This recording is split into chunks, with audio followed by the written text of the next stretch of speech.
World top rankings ఉన్న universities లో ఎలాంటి IELTS రాయకుండా ఫ్రీ ఎడ్యుకేషన్ అండ్ స్కాలర్షిప్ అందుకోవాలంటే కాంటాక్ట్ విదేశ్ కన్సల్ట్స్.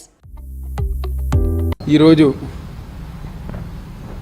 పెద్దలు భారత రాజ్యాంగ నిర్మాత డాక్టర్ బిఆర్ అంబేద్కర్ గారి 67వ వర్ధంతి సందర్భంగా విజయవాడ తూర్పు వైఎస్ఆర్ కాంగ్రెస్ పార్టీ కార్యాలయంలో ఘనంగా నివాళులర్పించడం జరిగింది.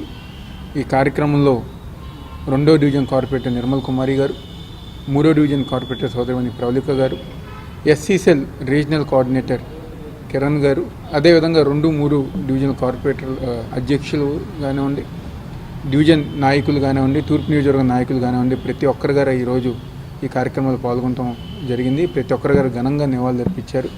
ఈరోజు భారత రాజ్యాంగ నిర్మాతగా పేదవారి యొక్క హక్కుల కోసం, బలహీన వర్గాలు కానివ్వండి, అందరి యొక్క హక్కుల కోసం ఎంతో పోరాడి, అదేవిధంగా భారతీయ రాజ్యాంగం గారు నిర్మించి ఈరోజు ప్రతి ఒక్కరి గారు వాళ్ళ హక్కు, చదువుకునే హక్కు కానివ్వండి, లేకపోతే జీవించే హక్కు ఈ యొక్క దేశంలో కల్పించిన గొప్ప మహనీయ నాయకుడు డాక్టర్ బిఆర్ అంబేద్కర్ గారు.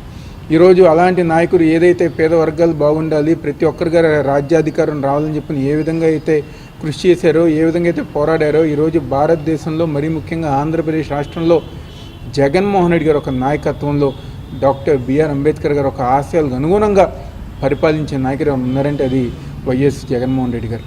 ఈరోజు విజయవాడ నగరంలో నడిబొడ్డున గతంలో తెలుగుదేశం పార్టీ హయాంలో ఒక సింగపూర్ టౌన్షిప్ కడతానికి వాళ్ళు కేటాయిస్తే ఈరోజు భారతీయ రాజ్యాంగ నిర్మాత డాక్టర్ బిఆర్ అంబేద్కర్ గారి విగ్రహం ఏర్పాటు చేసిన గొప్ప నాయకుడు ఈరోజు వైఎస్ జగన్మోహన్ రెడ్డి గారు. అంటే రాబోయే తరాలకు కానివ్వండి, రాబోయే భవిష్యత్తుకు కానివ్వండి, అంబేద్కర్ గారు ఒక గొప్పతనాన్ని తెలియజేసే విధంగా ఈరోజు ఒక మంచి కార్యక్రమం గారు ఈరోజు జగన్మోహన్ రెడ్డి గారు ఒక నాయకత్వంలో చేస్తూ జరుగుతాం. ఆయన తీసుకున్న ప్రతి సంక్షేమ కార్యక్రమంలో గారు అంబేద్కర్ గారి ఆశయాలకు అనుగుణంగా ఈరోజు సంక్షేమ కార్యక్రమాలు జగన్మోహన్ రెడ్డి గారు చేస్తున్నారు. తప్పకుండా భారతదేశంలో ప్రతి ఒక్కరు గారు కులాలకి, మతాలకి తేడా లేకుండా ప్రతి ఒక్కరు గారు అంబేద్కర్ గారిని అభిమానిస్తారు, ప్రేమిస్తారు. ఈరోజు అందరు గారు ఆయన ఘనంగా నివాళులర్పించడం జరుగుతుంది. అదేవిధంగా ఈరోజు రాష్ట్రంలో అంబేద్కర్ గారు ఒక ఆశయాలను ముందుకు తీసుకెళ్తున్న వైఎస్ జగన్మోహన్ రెడ్డి గారికి ప్రతి ఒక్కరు గారు అండగా ఉంటామని చెప్పని, అంబేద్కర్ ఒక ఆశయాల్ని కొనసాగించే విధంగా మేము అందరం గారు తోడ్పాటు చేస్తామని చెప్తూ సెలవు తీసుకుంటున్నాం.